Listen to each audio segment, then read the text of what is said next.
안녕하세요. 축구교육방송 융TV입니다. 많은 분들께서 의견을 주셨었는데 오늘의 주제 바로 가보죠. 축구 에이전트, 그것이 알고 싶다. 우선 스포츠 에이전트의 사전적인 의미를 먼저 찾아보겠습니다. 스포츠 선수의 협상, 계약, 이적, 마케팅 등의 업무를 대리하면서 각종 서비스를 제공한다. 쉽게 말해서 선수의 모든 비즈니스를 대행 혹은 중개하는 사람을 뜻합니다. 사실 원래 축구 에이전트는 각 나라에서 주관하는 엄격한 피파에서 공인된 에이전트 시험을 통과한 사람만 할 수 있었습니다. 그런데 2014년 피파 총회에서 사실 이렇게 배출된 에이전트의 역량이 각 나라의 환경이나 시스템에 따라 너무 다르다, 너무 중구난방이다. 그래서 에이전트 제도를 폐지를 해버렸어요. 에이전트 대신 이 중개인이 그 역할을 대신하게 됐는데, 중개인에 대한 정의는 이렇습니다. 선수로부터 위임장을 받은 자, 이런 사람이라면 누구나 중개인 역할을 할 수 있습니다. 우선 한국의 경우 매해 2차례 중개인을 등록을 할 수 있는데요. 협회 이제 등록 사이트죠. 조인KF에 들어가시면은 방법이 자세히 안내가 되어 있고, 신규 등록에 대해서는 1년 등록비가 70만 원, 그리고 이 재등록에 대해서는 1년 30만 원의 등록비가 발생합니다. 사실 이런 컨텐츠를 다루기 전에 저는 일단 에이전트나 혹은 공식 중개인은 아닙니다. 그런데 일단 축구와 관련된 직업들을 여러 가지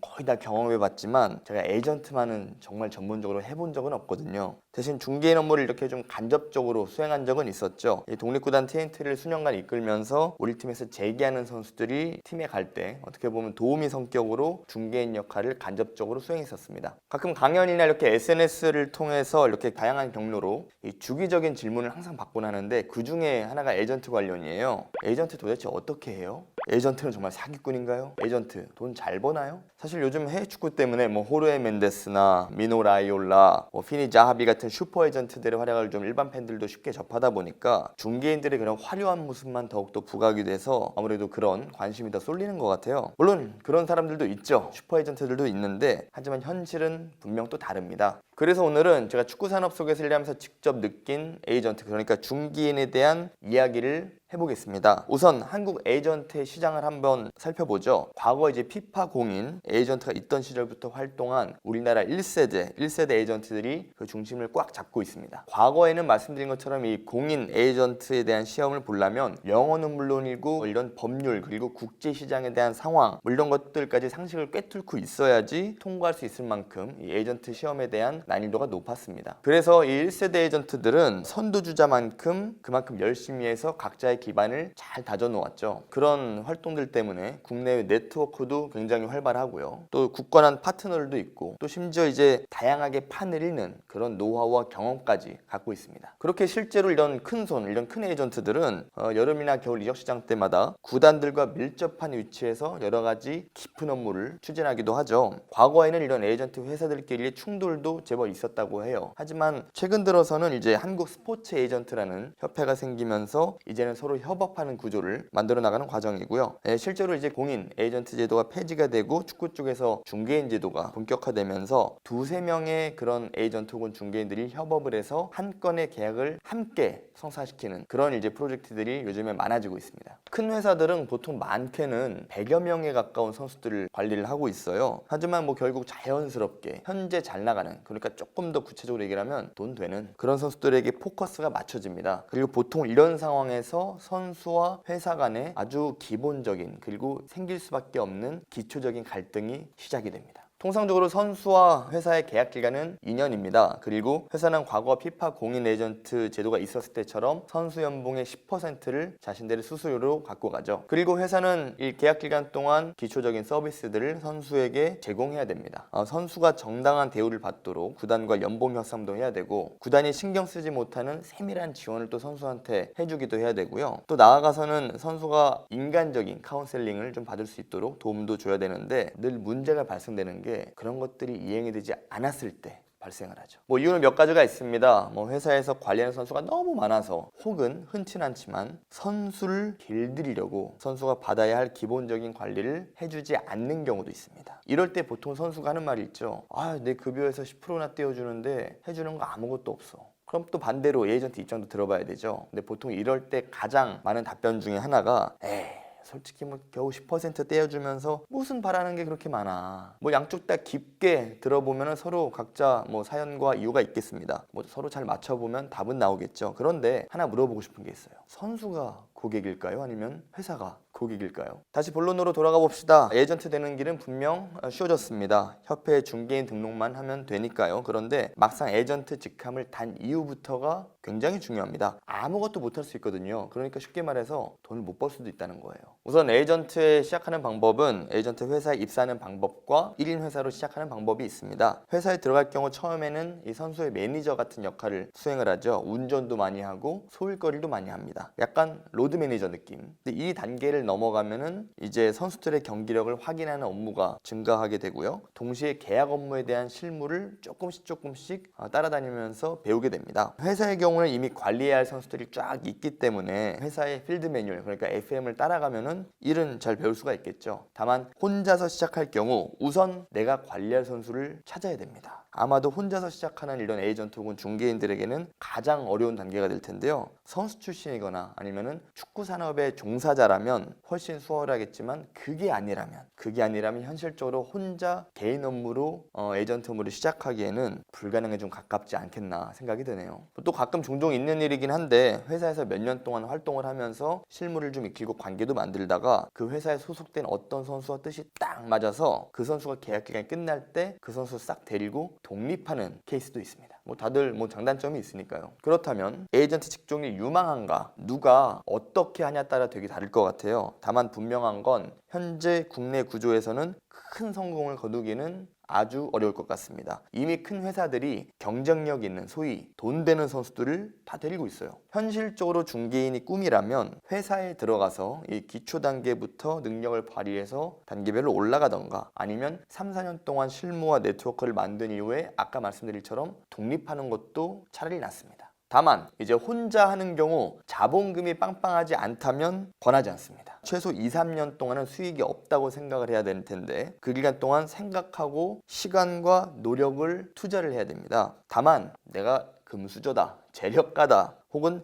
자신의 직업이 확실한 상황에서 내가 너무 축구가 좋아서 비중 있는 부업 정도로 이 에이전트나 중개인 업무를 생각한다면 저는 오히려 그건 괜찮을 것 같아요. 예를 들어 축구를 너무 좋아하는 변호사나 그런 중개인들은 대부분 이런 작은 돈에 크게 집착하지 않기 때문에 사고가 날 확률이 적더라고요. 오히려 개인 혹은 작은 단위로 중개인 활동을 하면서 그게 생업의 전부인 사람들 쪽에서 사고가 많이 나는 걸 봤습니다. 이유 간단하죠. 무리를 하지 않는 것과 무리를 하는 것의 차이입니다. 마지막으로 에이전트는 그럼 사기꾼인가? 에이전트는 잘해도 욕먹고 못해도 욕먹는 직업, 이런 말이 참 자주 들리는데 되게 공감이 돼요. 그런데 어느 분야나 9명이 잘해도 1명이 물을 흐리면 욕먹잖아요.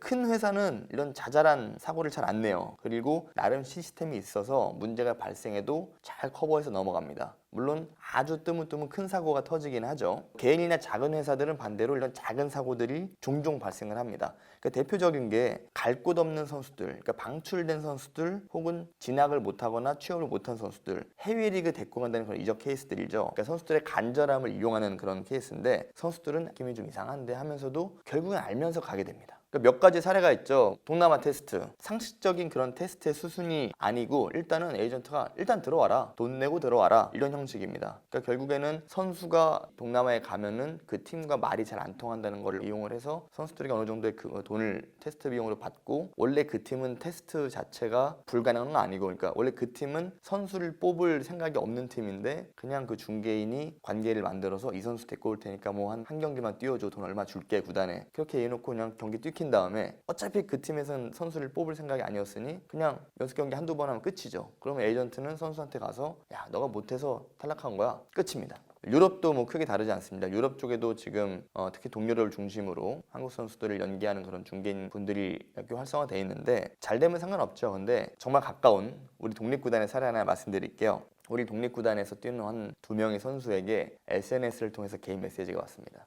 동유럽의 어떤 국가의 어떤 리그에 괜찮은 조건의 테스트를 보내주겠다. 너 정도의 기량과 너 정도의 스펙이면 충분히 입단이 가능하다. 그래서 만났답니다. 실제 미팅을 하면서 테스트 기간은 언제고 어떤 방식으로 테스트가 되고 설명을 쭉 한 다음에 그 다음에 결국 제일 중요한 거, 한 3주 정도 테스트 갈 건데 비용은 1,000만 원만 내. 그렇습니다. 근데 그 1,000만 원이라는 비용 안에 뭐 비행기료, 뭐 체재비 다 포함이 돼 있고, 중요한 건 에이전트도 그 기간 동안 계속 동행을 하는데 그 에이전트의 체재비와 항공료까지 선수가 다 부담하게 돼 있어요. 이거는 조금 불합리하죠. 입단도 아니고 그냥 테스트하러 가는 건데, 정말 솔직히 말씀드리면 여러분 그 선수 아시죠? 분데스리가 1부에서 쌍파울리에서 뛰고 있는 박이영 선수. 그 선수도 고등학교 한국에서 졸업한 다음에 갈 데가 없어서 필리핀 리그 세미프로로 뛰다가 우리 독립구단 TNT 잠깐 거쳤다가 본인이 유럽을 나가고 싶어서 자기의 프로필을 영문으로 만들어서 유럽의 한 100개 구단에 보냈어요. 근데 그 중에 두세 개가 연락이 와서 테스트를 보고 해서 그게 쌍파울리까지 연결이 된 겁니다. 생각보다 이 독일뿐만 아니라 유럽의 그런 중하부 리그들 들이대면 생각보다 길 열릴 때가 있어요. 그리고 테스트 보러 가는데 1,000만 원씩 절대 쓰지 마십시오. 축구계 쪽에 지인이 있으면, 정말 본인이 괜찮은 프로필과 괜찮은 영상 정도 갖고 있으면 문의해서 그냥 가면 됩니다. 비행기 값 정도만 주고 나머지는 체제비 협의해서요. 사실 이런 선수 테스트라는 게 원래는 안전하게 가는 절차가 있습니다. 그러니까 예를 들어서 중개인, 선수, 구단,